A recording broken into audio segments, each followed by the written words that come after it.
way up there. Hey! Hey, you!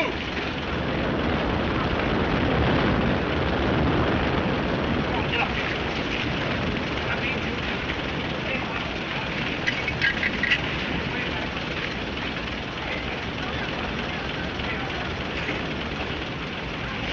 I wonder how it started.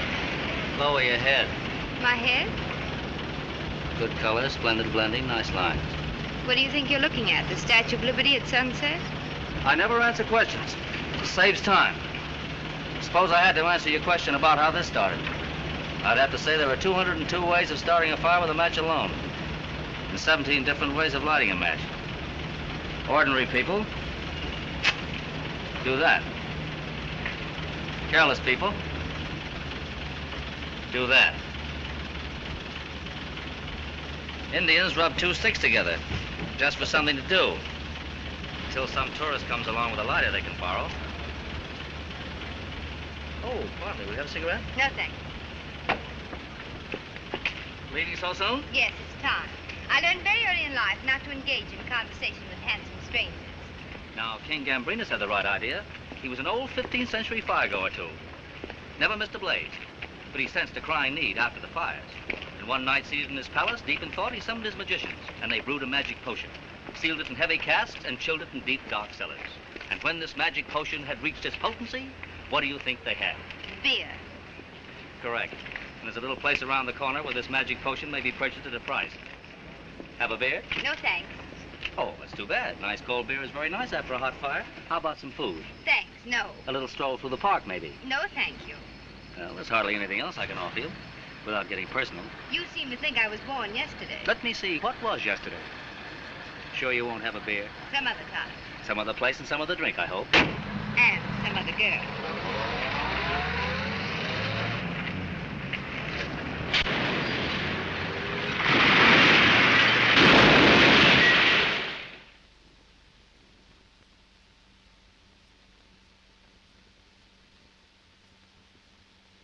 The Excelsior Paper Box Company's claim has been settled for $130,000. Gentlemen, the situation is appalling. 6 big fires in as many weeks, representing a total loss to this company of $1,872,961. And 94 cents.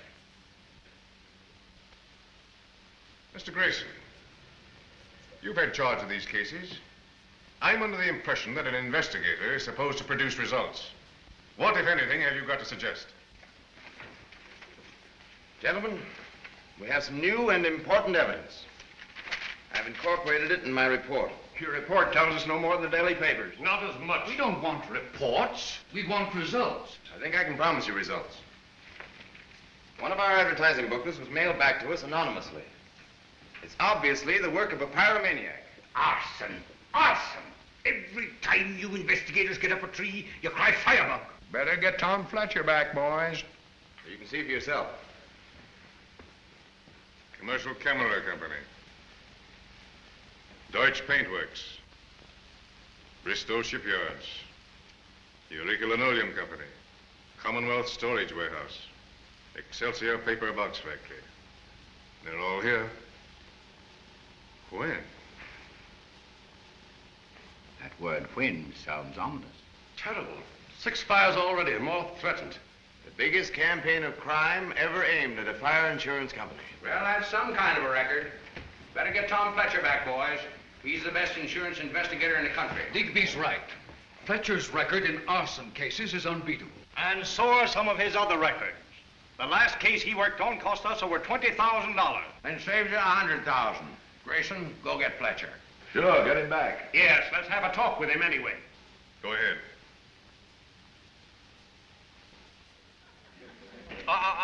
Teacher Spank. You know my rule. Sobriety test before every drink. Marie? She sells seashells by the she sort. Too bad. Nancy? Well, here I come, ready or not.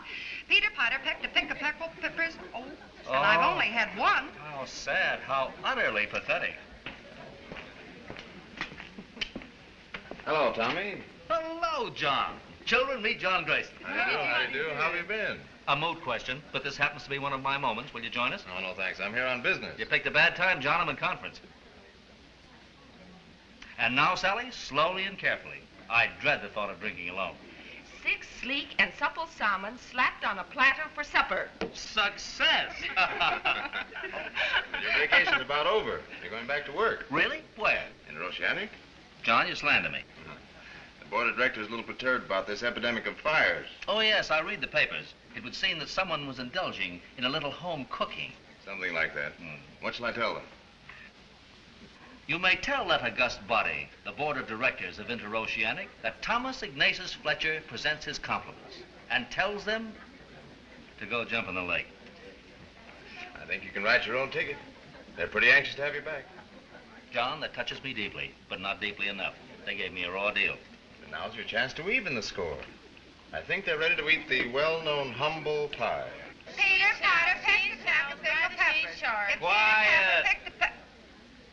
John, in some strange way, that idea appeals to me. I shall honor them with my presence and feed them heaping portions of humble pie while I munch casually on caviar. At their expense, of course.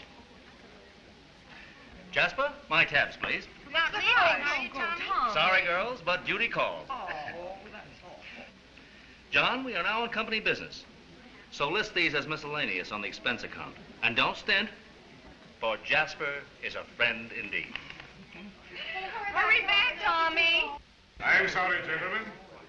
But when you're sick, you don't care whether you like the doctor or not. You just call him in. And Fletcher's the man that can cure us. Oh, he's hopeless. Certainly he is. He's an unreasonable, unspeakable, irresponsible, disrespectful clown. Mr. Fletcher always spoke well of you, gentlemen. Glad to see me, laughing boy? Ah, my old friend Digby. I suppose you're responsible for bringing me back to this chamber of horrors? Not me. I didn't want you back. Fletcher, here's what we're up against. Please, I know what you're up against. I know what you want, and I know just how much it's going to cost you. I don't like the sound of that. Gentlemen, the meeting will please come to order. Looking around me, I see the same old faces. I'm not very encouraged by that, for it seems that any change would be an improvement. However, if by any chance I do accept the generous offer you gentlemen are about to make, I want several changes made in the terms and conditions of my employment. I will name them in the order of their importance. First, I want an electric refrigerator put in my office, and it must be well filled at all times. Mr. Grayson will tell you my favorite brand. Then there's that little matter of the secretary. You know the type, not too young, not too old. One who will be decorative to the office. Of course, she won't have much work to do. And for transportation, I'll need a car and a chauffeur. Any kind of a car will do, as long as it's a Rolls Royce. The Follies girl couldn't ask for more. I'm sorry, gentlemen. I thought you sent for an arson investigator. I didn't know you wanted a Follies girl.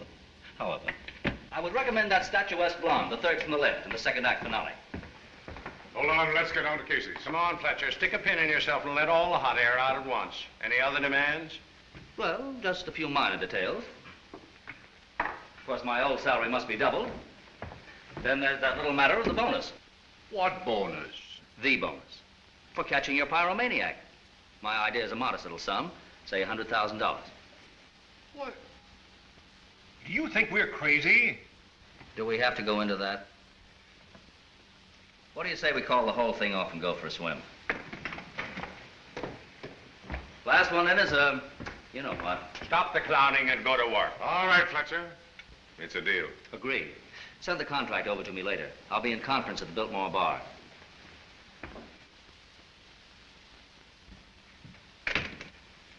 A plain case of blackmail. I wouldn't want to be quoted, but I'll bet he started those fires just to get his job back.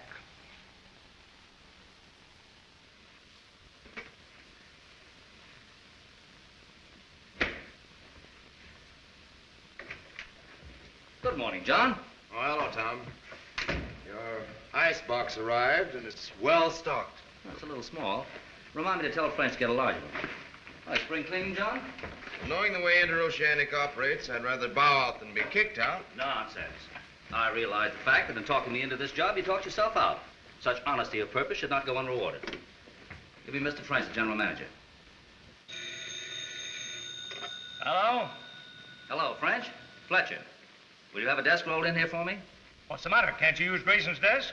We're giving him his notice. Sure. There's room for both of us. I said we were letting Grayson go. Agreed. A very valuable man. Knows all about the case.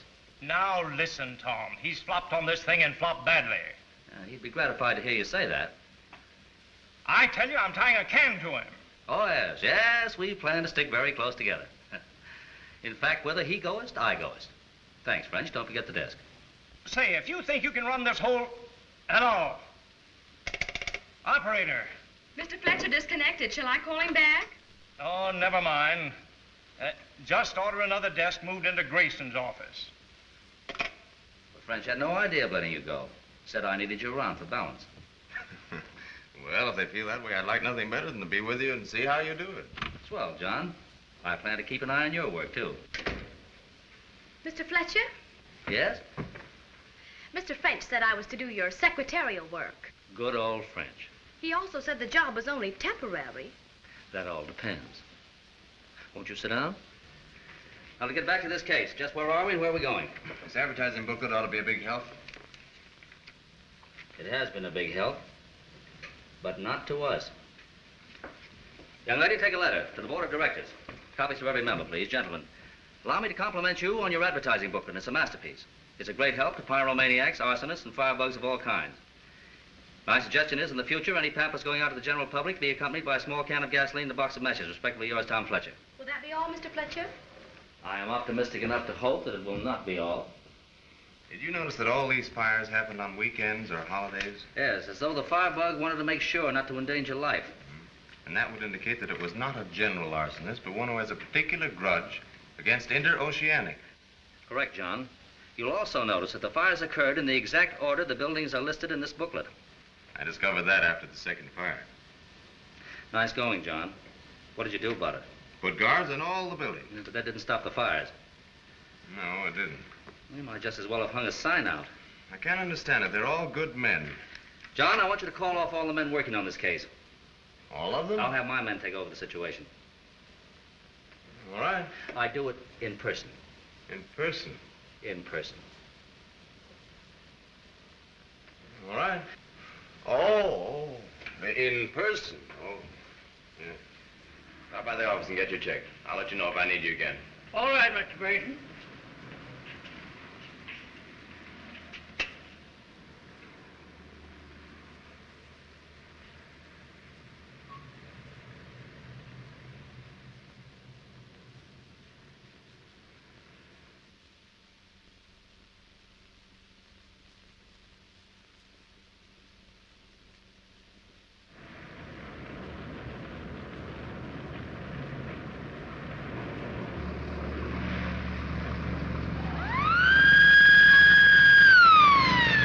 You're going to fire?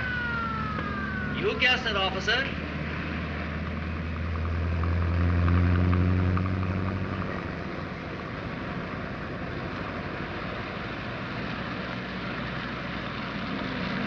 Dave, cut across that car.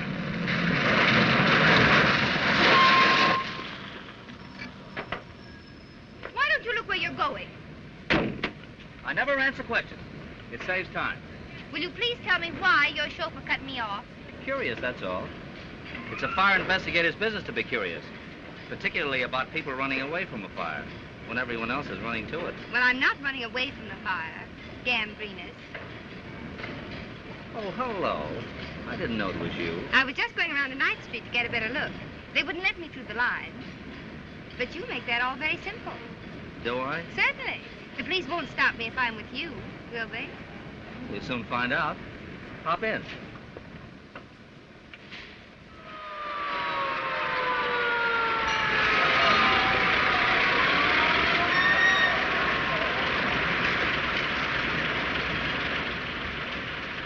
Well, what do you want? Interoceanic, the lady's with us. All right. John, you play host. I'll see you in a little while. My name's John Grayson. I'm Fletcher's assistant. My name's Martin, Adrienne Martin. How do you do? How do you do? Maybe we can see better over here. Thank you.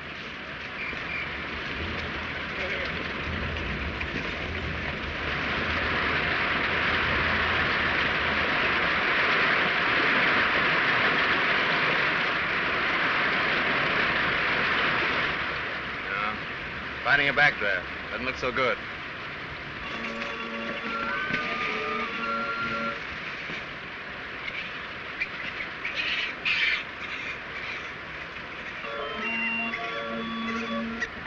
Well, Tony, what did you find out? Plenty, boss. I stay around the building all the day.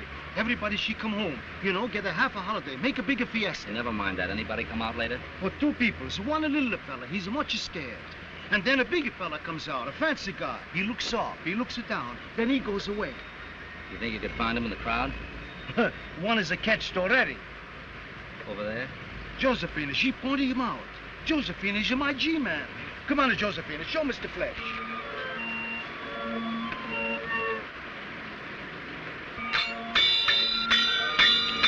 Go away, man. Take it away.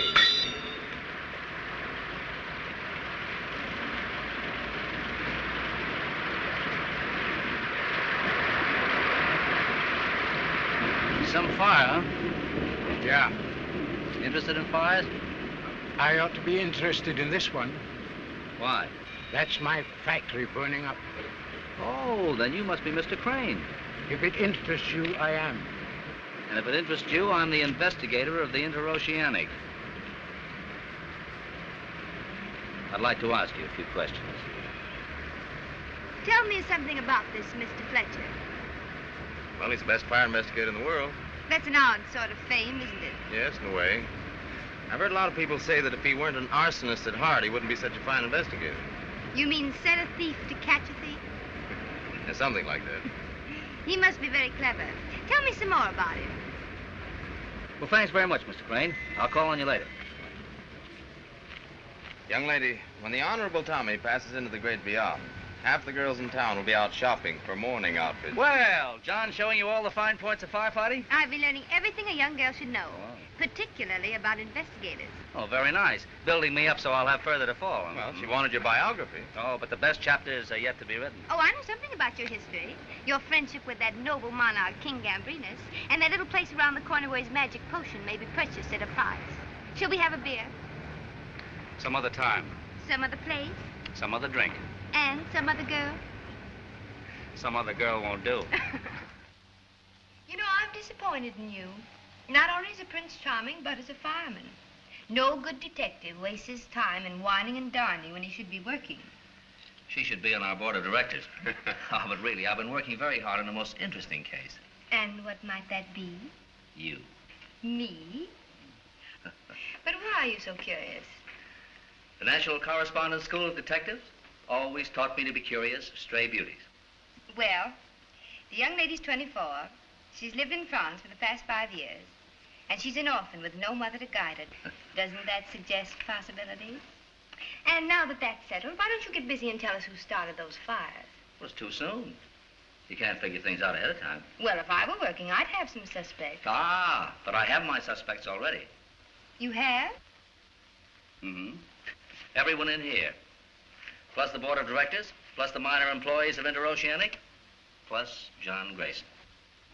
Me? But I haven't any motive. Give you one and you're in a perfect spot. Working on the case, knowing what's being done, one jump ahead of yourself. Plus Tom Fletcher, too, then. My motive? To return to a very important and lucrative position with Interoceanic, and that fat bonus. John, your powers of deduction are marvelous. Let's make it unanimous. How about little orphan Annie here? Me? Well, you're always at fires. Even caught you running away from one. If I was smart, I'd have you in the calaboose right now. And my motive? When Thomas Ignatius Fletcher detects a woman's motive for anything, he'll walk right up to a statue of Sherlock Holmes and say, move over. I'll drink to that, Tom. And after that, gentlemen, I think I shall say good night.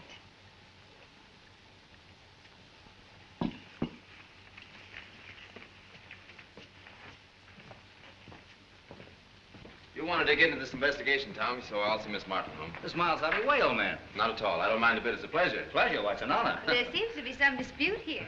Absolutely. Get our things known, please. There's only one way to settle it. Call it. Let me. Tails? Heads.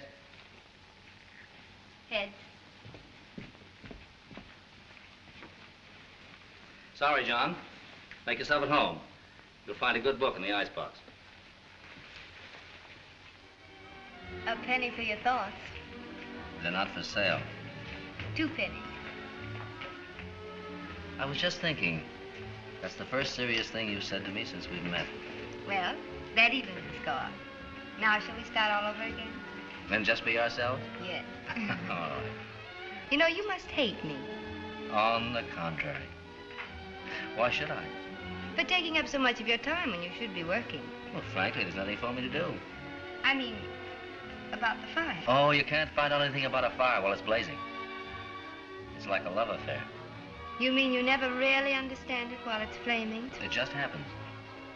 Then later on, When it dies down? you find the reason for it in the ashes.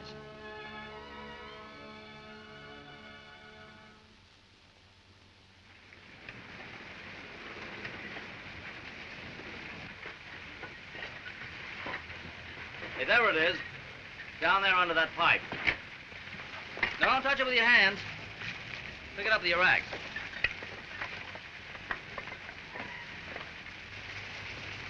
Hello, bad news. Hello, Chief. Let me have that box, too. Boys told me you were around. I thought Interoceanic had sent you out to pasture. They did. But I pined for you so much, they brought me back. To do what? Stick a handful of ashes under a microscope and stop all these fires? You haven't been doing so well lately. If I didn't know it, I could trust you to remind me of it. You're down to the office early today, aren't you? Hello. I thought I'd find you poking around in the ashes. What brings you down to the ash heap? I came for two reasons. One, to get my car. Oh, and the other? I have a complex.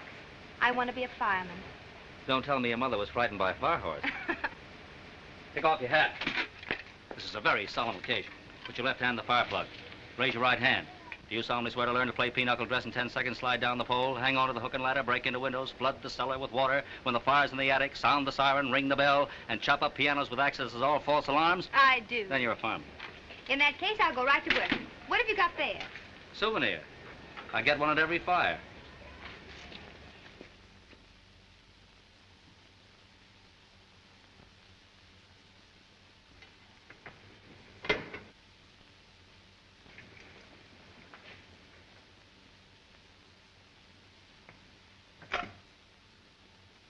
Mr. Fletcher speaking.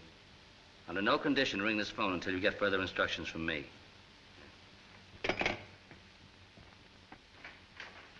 Good morning, Mr. Fletcher. Good morning. And who might you be? I'm your new secretary. What happened to the old secretary? Oh, see, got transferred to another apartment. Another what? Oh, I said apartment, but I meant department. Sometimes it's all the same thing, though, isn't it? I suppose you know what your duties are. Oh, mostly. Take the wire off wine bottles. Now, don't tell me it's lovely work if you can get it. Oh, Whitey. Better start opening one right now. I don't see how you stand it. I could never take a thing this early in the morning except orange juice. I don't like oranges. I don't like strawberries.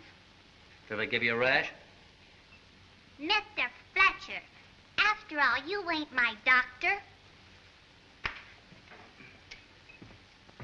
By the way, did Mr. French tell you that this job was only temporary? Yes, he told me that. Good old French. Gentlemen, the Acme fire was started by a man who might easily have been miles away from the scene. By remote control, I suppose. Exactly. All he did was to make a telephone call. How about that, Chief? Is such a thing possible?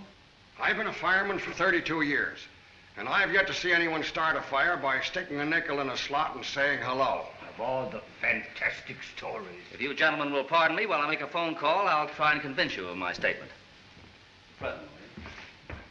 What am I to do with this? Mr. Fletcher speaking. Connect me with the board of directors room. What's he talking about? Hello? What is it? What's happened? Get the water. Well, what are you waiting for, Chief? Somebody to ring a bell? Stand aside, man. I've got it. Nice going, Chief. And that, gentlemen, is how the Acme fire was started. Sit down, fan yourselves, boys. Mulligan's got everything under control. Your fires were started by a firebug who posed as a telephone repairman. In every single case, he has shown up the day before the fire, gotten into the building, tinkered with the telephone equipment, and hooked up a chemical charge that exploded when he called the number back on Saturday or Sunday when there was no one there to answer. Why didn't it explode when other calls came in? Oh, he blocked that by telling the operator that the phone was temporarily out of order, and he hooked it up on a direct line. And now what happens, Mastermind? All the other companies that we insure have been notified to watch for a man who comes in to fix the phones. And the next time he shows up, we'll grab him with the goods. Before the fire starts? Exactly. Is that clear, gentlemen? I think so. Now all we have to do is to keep our mouths shut. A tough assignment. Very clever trick. Yeah, I handle my fires very well.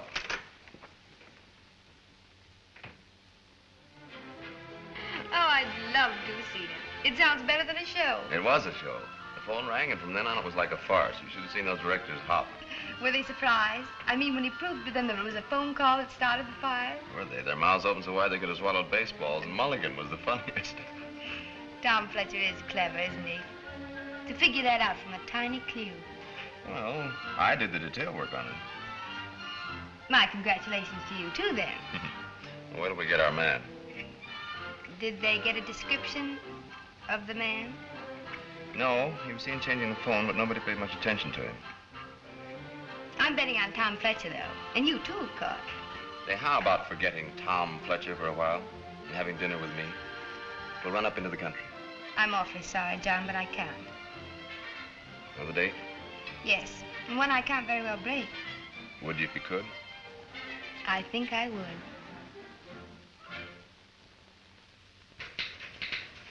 Personal column, please. Yes, ma'am. That's 56 cents a line for 1 day only. And a special 4-day rate at 48 cents. 4 days.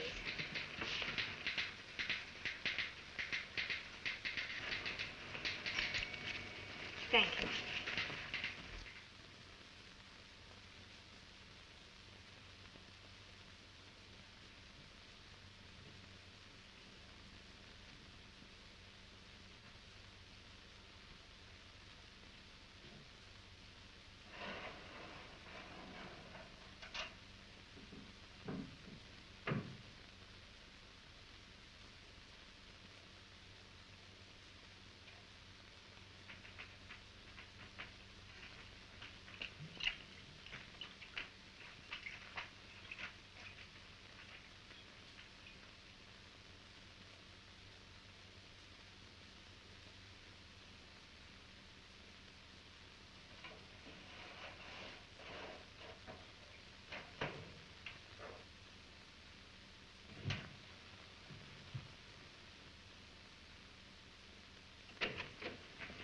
Good morning, Noah. Good morning, sir. We're having a guest for breakfast, a young lady. She ought to be ringing the doorbell at any moment. Yes, I see. But she mustn't see our picture gallery.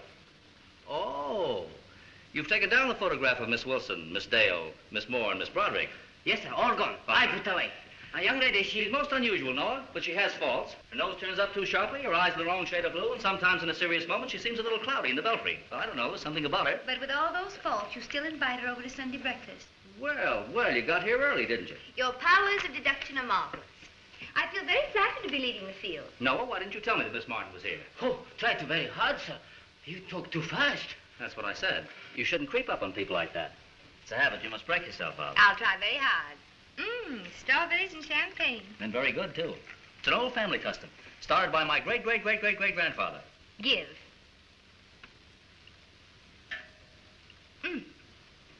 I hate to admit it, sir, but you're a master dunker. I shall carry the memory of this luscious treat with me forever. Dunking is a noble custom, my good lady. It quickens the eye, steadies the hand, pleases the palate, and greatly improves the flavor of the strawberry. But suppose this insidious fruit were to mark me. Ah, a strawberry mark on your pretty shoulder, and you'd be the missing princess of Jorgenstein, with the Balkan kingdom waiting. Sorry, I don't care for some. I've seen the Balkans. Oh, you've been around, haven't you? I'm Adrienne of the Adriatic. Leave me with my secret. By the way, just what is your secret? Are you always this disagreeable at breakfast? Oh, no, some mornings I don't eat breakfast at all.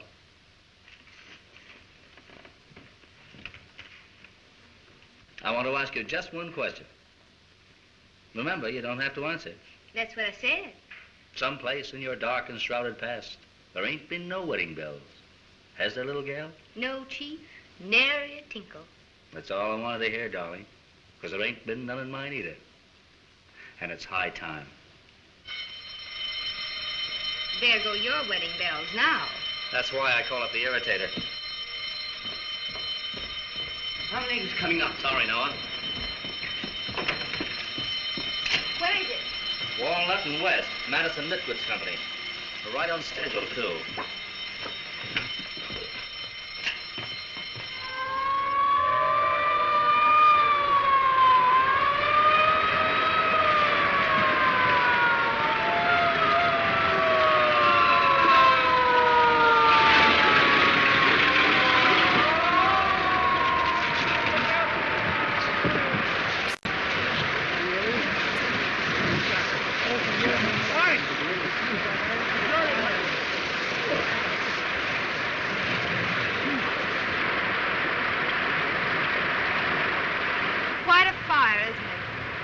Be a corker. That's my reputation going up in smoke.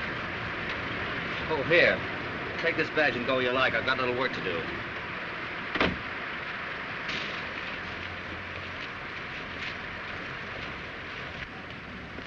Oh, now, Molly, don't feel so badly about it. Tell me what happened. Oh, Mr. Fletcher, I'm that distressed with it. I'll take my sacred oath that no person, telephone man, or anyone else went in that building since it's closed. Was there anyone at all around here last night? It being Saturday, there was a straggler or two, no more. Then a few came and went to the garage. Then there was an old duck in a long overcoat. A man? On me oath, I couldn't say. The coat came to the ankles. Struck me funny wearing an overcoat at this time of year. Yeah.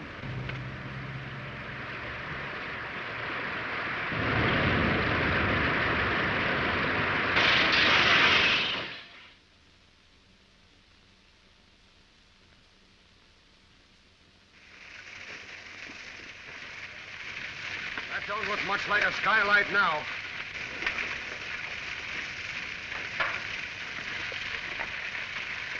Lend me a glove. Come on, boys, put some water on that stuff. Let's get a look at things.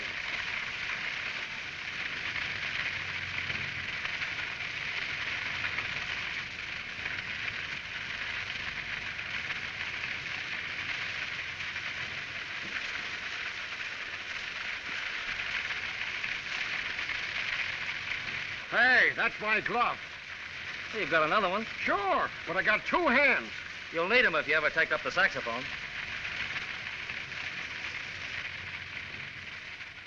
One of the finest glasses for its purpose. Concentrated light and electrotherapy. Thinnest magnifying glass ever made. Who manufactures it? Nobody now. The Maxwell Glass Company used to make it, but their factory's gone out of business. Who owned the factory? An inventor named Maxwell. Fred Maxwell, and his wife. She was a very fine chemist. Are they still here?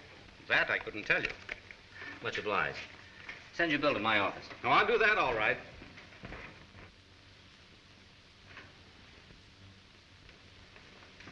Good morning. Good morning. I'm Miss Appleby. Your story interests me. Proceed. I'm your new secretary. Oh, what happened to the old one? Mr. French is planning to give you a new secretary every 3 or 4 days. Good old French. Miss Appleby, can you open a bottle of wine? I've never tried. I disapprove of the use of stimulants in any manner, shape, or form. I know. Miss Appleby, take a letter, please. To Mr. French, the general manager. Esteemed sir, in the future, please don't reach so far down into the bottom of the barrel. Will that be all? I'm optimistic enough to hope that it will be all.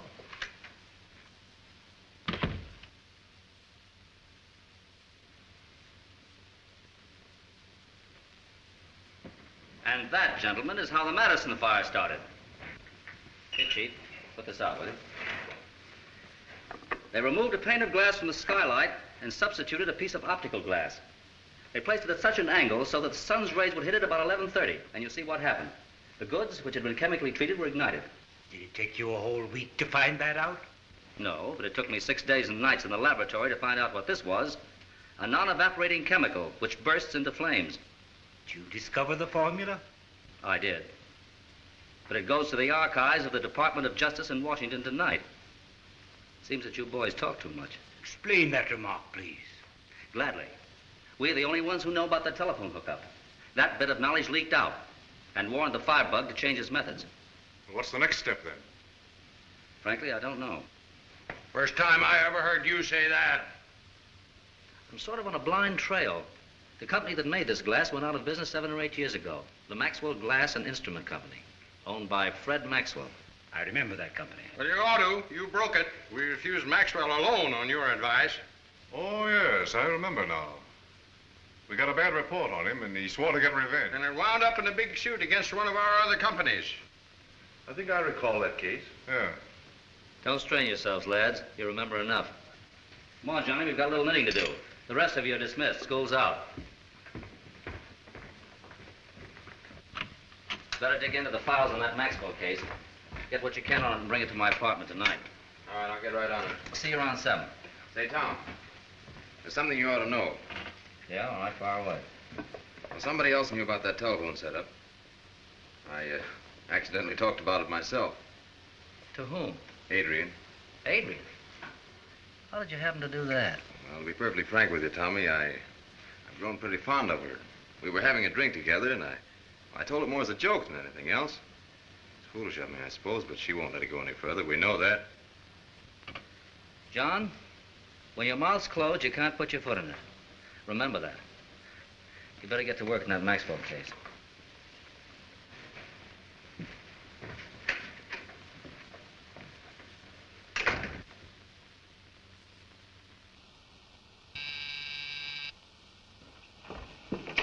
Miss Martin, latest edition, just out. Thank you, Charles.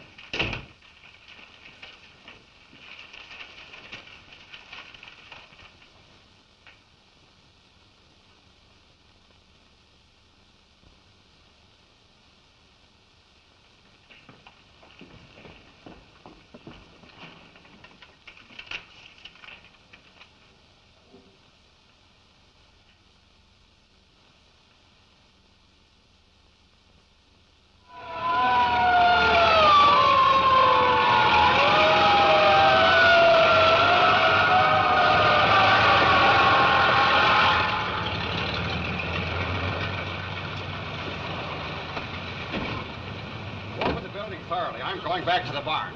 Okay, Chief. Well, one false alarm right after another. This one ought to be easy for you. All you got to do this time is to find out who started something that didn't happen. Too bad they had to wake you up, Chief.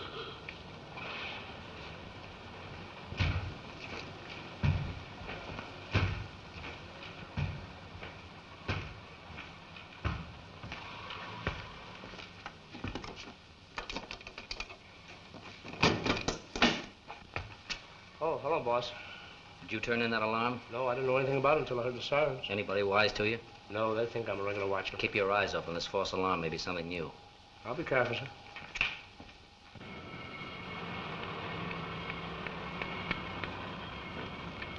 I'll help you across the street. What did you turn in that alarm for? I didn't turn it in. It was a woman. A woman? Yeah, I got a license number. Are you sure it was a woman? You think I'm blind?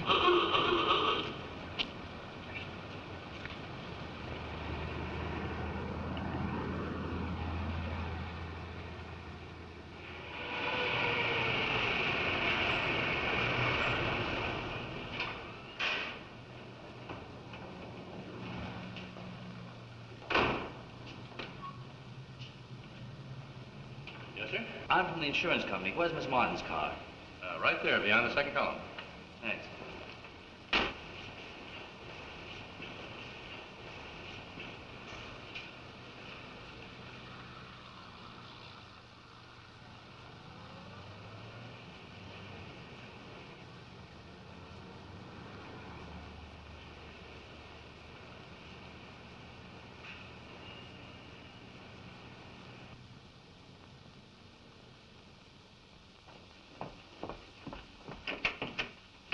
I represent an insurance company, madam. Have you given a thought to the future, to your old age? Insurance is not a very pleasant, but it's a very vital subject. You interest me, sir.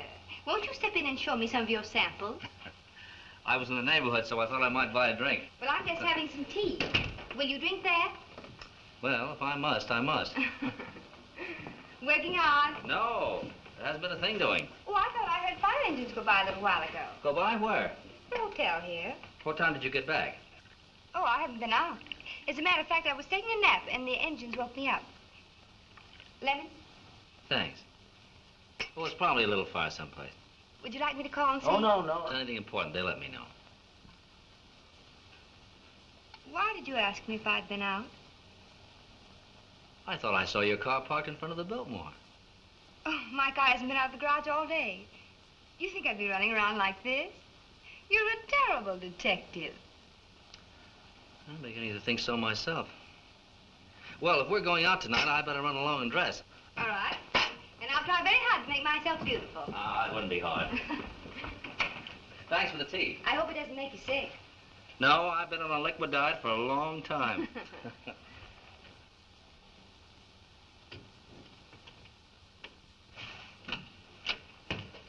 Good evening, Noah. Good evening.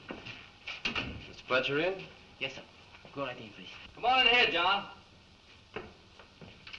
What did you find out about Maxwell? Well, here's the story. 8 years ago, he owned the Maxwell Glass Company. Things got looking bad. He tried to float loans. The bank turned him down. He'd done a lot of business with Interoceanic, so he came to our board of directors. Imagine having to go to a bunch of buzzers like that for anything. He held $1 million insurance policy. Couldn't he borrow on that? He already had. About 100,000. So, when they turned him down for another 100,000, he laughed at them and swore he'd get even. Oh, it gets better. Yeah, that's what I thought till I learned he'd committed suicide to make them pay the $1 million. Tough way to get even. But the company didn't pay off. Any lawsuit? Sure, they produced a suicide note. The clothes that were found on the dock, the man who saw him jump overboard. And no corpus delicti. Right. And the company beat the widow and orphans out of another $1 million. How like the boys? Widow and orphan. One daughter named Adeline. And that's as far as I was able to get today. Adeline Maxwell. I guess that's far enough, John. Remember, all this took place 7 years ago. I haven't had time to check up on the last 6 years. Yeah, we'll get to that tomorrow. Oh, here are 2 tickets to the music box. A very charming young lady of your acquaintance is waiting to be taken there tonight. Adrienne? She's expecting you. Yeah, well, tell her I'm busy. Something sudden. Are you drunk? Not yet. Well, thanks very much.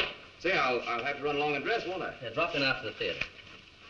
Well, something came up all of a sudden he had to take care of, and there's the story in a nutshell.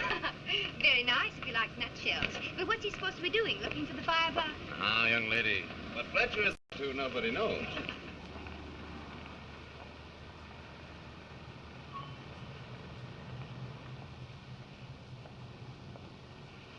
Music box.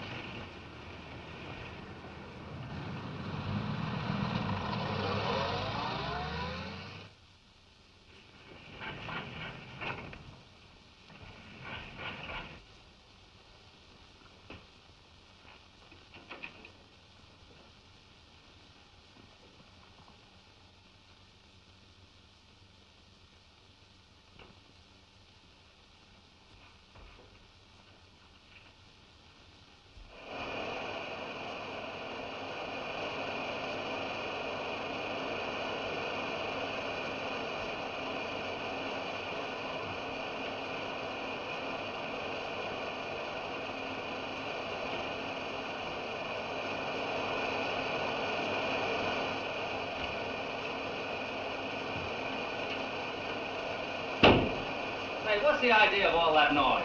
What's that? Shut that thing off. I've driven 600 miles today, and I've got to have some sleep. Can't you read that sign? Oh, I'm very sorry, sir. Stay out of this hallway, or I'll complain to the manager. Yes, sir. Now, you see what you've done? You've made me lock myself out. Oh, that's all right. I'll let you in, sir.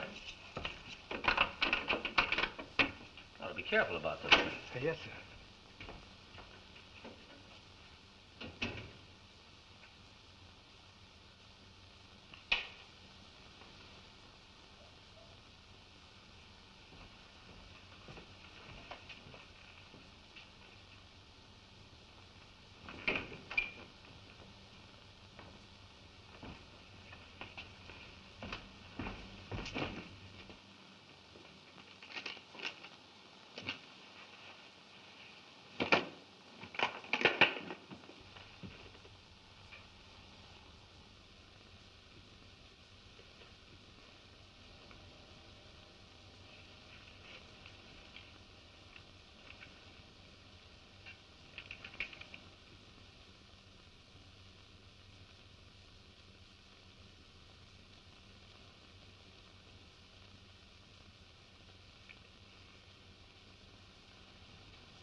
Fletcher.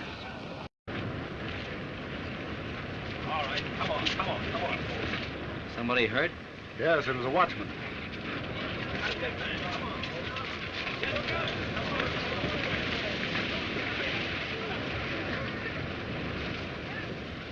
Just a moment, Doctor. Hello, Sam. Hello, boss. What happened? I punched the time clock at 8 and blew up in my face. Better not talk anymore.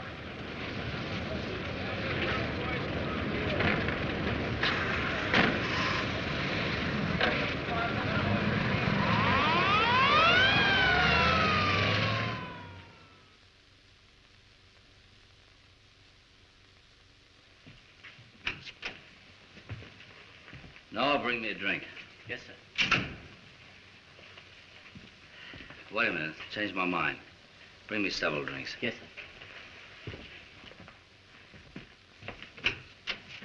Good evening, Noah. Good evening, Noah. Good evening. Mr. Fletcher in? Yes, sir.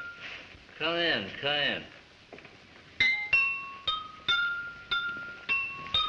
You know about this? Know all about it. Sit down and keep very quiet. What in the world are you trying to do, Tom? Play a song. This is a new instrument. I invented it myself out of an octave of old champagne. This is no time to be drunk. You're telling me? But what about the fire? Shh. I told you. I know all about the fire, all about it. I know something you don't know. Come on, Tom. Snap out of it. No. She wants to know about fires. You know what happens to little girls who play with fire? They get burned. What happens to little girls who tell lies? What happens? Terrible things. Nobody likes them. Oh, very bad, very bad. I better take Adrienne home. No, I'll stay. My name's Tommy Fletcher. What's yours? What's your name? Don't be silly. We all know her name. That's the funniest thing I ever heard of. We all know her name. I know her name. Funny when people change their names, they always keep the same initial. Adrienne Martin, Adeline Maxwell. That's your name, Adeline Maxwell. And I know your father's name. Tom, what are you trying to do? And I know your mother's name, too. What's behind all this, Tom? Darling, I couldn't start to tell you. Because if I did, there isn't time enough for me to go through. Why do you go to all the fires? You won't tell me? All right, then tell me this. Why won't you tell me? I can't. You don't trust me. How did you happen to know where the fires were going to be? Oh, please. Wait a minute. Why did you turn in that alarm today? 2 hours before the fire started. Tell me that. I can't. But I'm your friend. Cross my heart and hope to die I am. Maybe I can help you. Maybe I'm trying to help you. Oh, I know about the whole business. How your mother was cheated and your father was... Tom! Can't you see what you... Shh. It all fits together in little pieces. You tell me, and I'll tell you. Don't you understand? I can't tell you. If you don't tell me now, you'll never want to tell me. Never. But you've got to tell somebody about this sometime. I think I'd better go. No, you can't go. Somebody waiting to see you.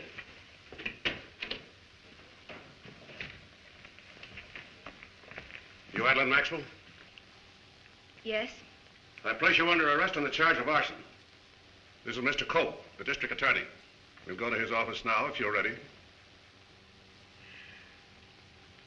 I'm ready.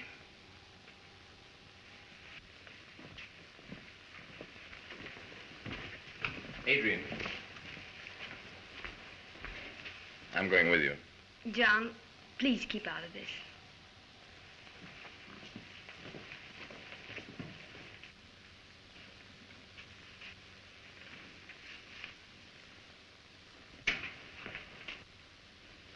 You realize what you're doing, Fletcher? Imitating a drunk. Imitating? You're as drunk as a fool. No, I'm not. I didn't want her to think I could do a thing like that sober. Well, drunk or sober, it's a terrible thing to do. Listen to me, John. I know who the pyromaniac is. Are you trying to tell me that Adrienne... I'll never tell you anything about Adrienne that would hurt you, John. Because it would hurt me just as much. Now, I want you to go right out and get on the trail of Mrs. Maxwell, Mrs. Frances Maxwell, widow of Fred J. Maxwell. Check up on every lead and get a good description of her. Adrienne's mother? Yeah, she's the pyromaniac. Her motive's revenge. The company broke and robbed her and sent her husband to his death. What happens to Adrienne? What happens when any mother sees her daughter's in danger? I'm banking on that.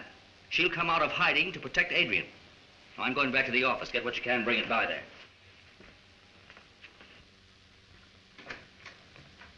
Oh, John, what did you find out? Plenty. Swell. Did you get a description of the mother? Perfect. When last seen, she weighed 135 pounds, 45 years old, gray hair, brown eyes, 5 feet tall. Here's a picture. That'll make it easy. I'll have 1,000 copies made tomorrow morning. Yeah, that'll be great. We'll crack this case by tomorrow night. What else did you find out? Mrs. Maxwell died 8 months ago. What? She's dead. She died before the first fire was ever started. She was buried in France where they lived. Are you sure? Positive. Aren't you?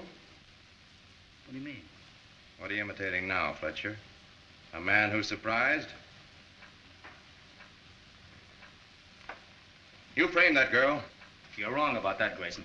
Anybody ever tell you what a low, unprincipled cad you are? Lots of times, but go ahead if it'll make you feel any better. You'd crucify your best friend to solve a case. Go on, get it out of your system. All right, Fletcher, here it is. I've worked for you and rooted for you up to tonight, but from now on, I'm against you every foot of the way.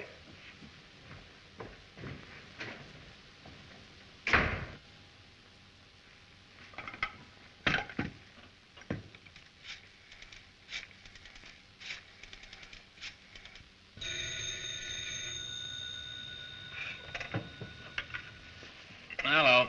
Hello, Travis Detective Agency. This is Fletcher. I want you to send a man out to shadow John Grayson. Yeah, lives at the Cornell Arms. That's the one. Oh, nothing much. Just got a hunch that he does better imitations than I do.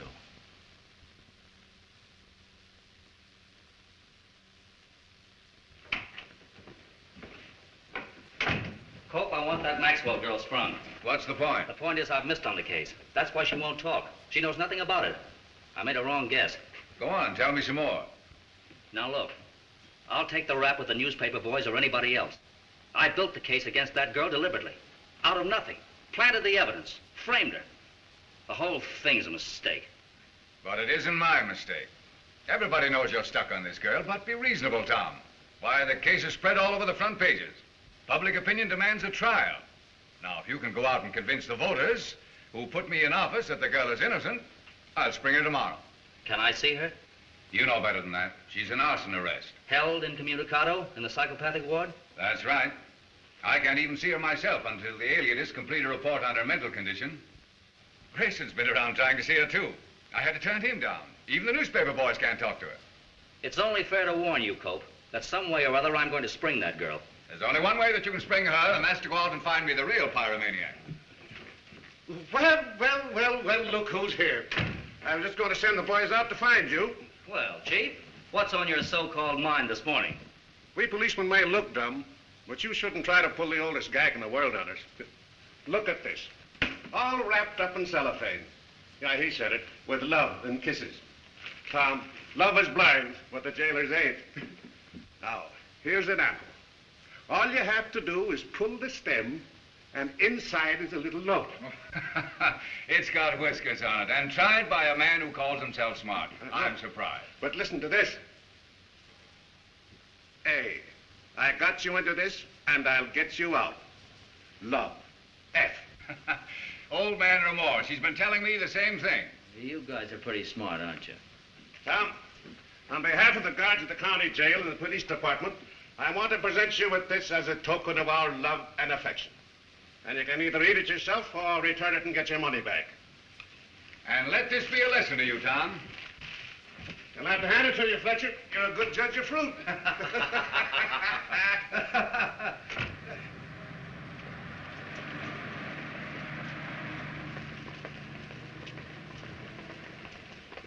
All right, sir. Yes, sir. I'll take care of that. Fletcher, you're getting in my hair. It's a good thing I'm not twins. There wouldn't be room enough. That's not funny. Did I ask you? What does this fellow John Harmon look like? Slender, oldish fella, about 60. Psychopathic ward? Yeah. And if they ever catch up with you, that's where you'll be. That's what I said. Over here is the woman's observation ward. And here's the men's observation ward. And this is a big yard in between with a wire fence running through. You sure? Say, this joint is practically the old homestead to me. And I want to tell you something else, fella. It's the oldest stir in the country. Well, they could sell it to an antique dealer who's got so many wormholes. If a fire broke out, where would it be likely to start? Well, the paint shop would be about the best place. You see, when you're outside having your exercise, you can get into the paint shop there. And above the paint shop is the laundry where they clean the uniforms. Yeah. You're a cinch to start a fire in the paint shop. That'd be about the best place.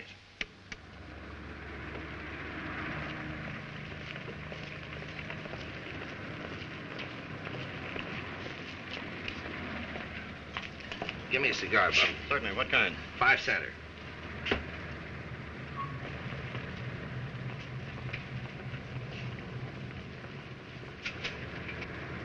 Say, a man's following me. Do you know where I can find a policeman? Why, no, I wouldn't know. Well, I'll find one, and when I do, I'll have you arrested for impersonating an officer.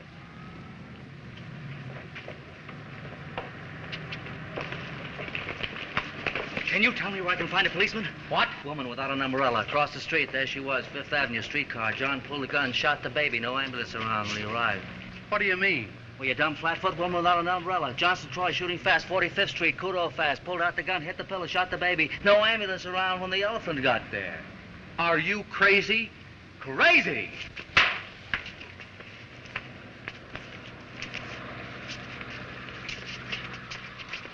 What's going on, Mulcahy? This guy's as crazy as a bedbug. Call the wagon.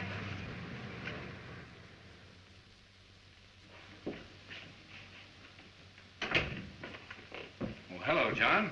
What brings you here? Just wanted to congratulate you. You finally got the right man in jail. Sit down.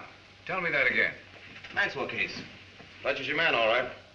Say, wait a minute, son. You're going too fast for me. Oh, you don't have to cover up with me, Cope. He's in the county jail being held for observation. That's where he belongs. Fletcher? Yeah. How did you find this out? Had him tailed. I suspected him all along. That how you figure, John? Why, certainly. And when the case comes up for trial, I'll be right there to testify.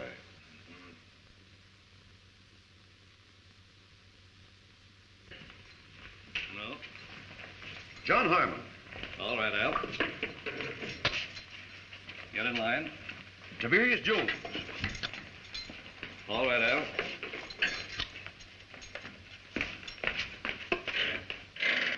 Jones, I want you to go out and sit in the sun for a while. Okay, but don't forget I gotta fight Max Bear tomorrow night. I've got a bet on it. Time?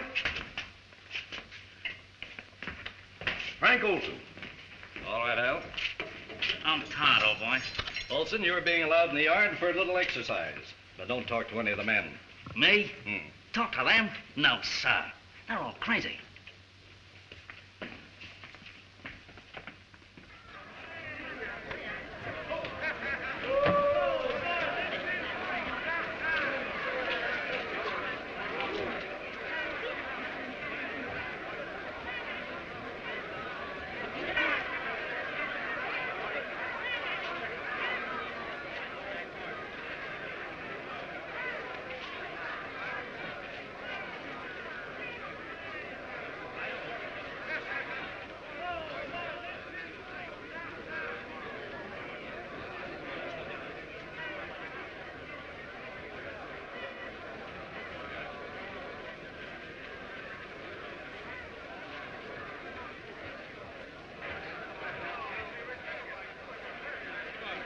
Take a walk. Get on the fence, man. Take a walk.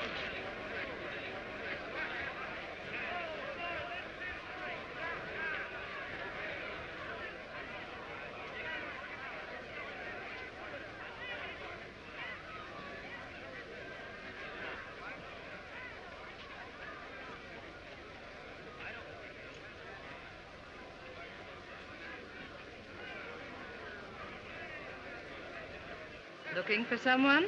No. No, of course not.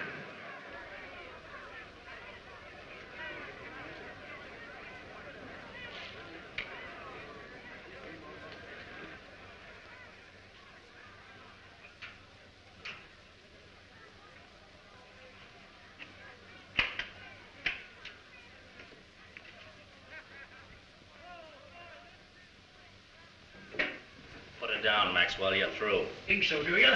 You think so?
That's one on me.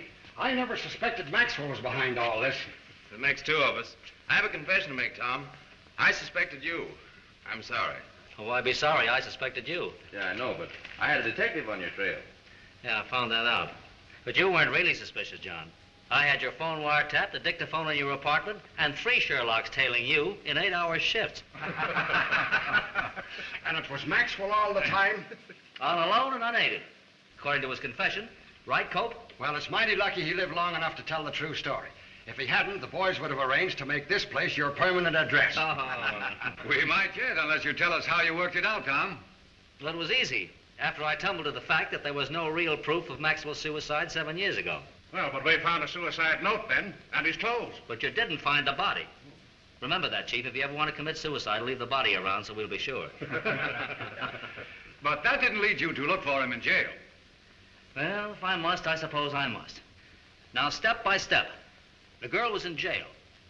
She worked twice as hard as we did to stop her father. Even he had a little humanness. He didn't want his daughter to suffer for something he had done himself. All right, what was his next move? To get her out of jail. How? By getting in.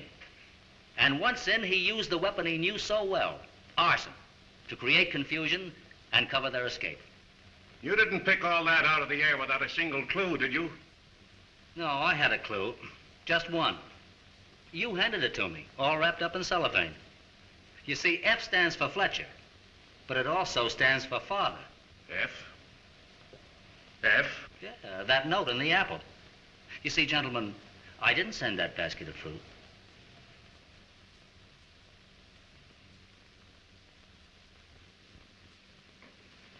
But you haven't told us where you're going on this extended vacation. Rome. And why Rome? Well, I don't know. I've got a couple of theories to work out. You know, I've got a hunch that Nero played the fiddle to cover up, and it was really he who set fire to Rome. So I'm going to poke around in the ashes. Goodbye. Goodbye, Tom. And the best of everything to you always. And to you, John, well... Well, what? Just well. And after that brilliant farewell, the exit's to the left, and if you don't mind, I'll exit.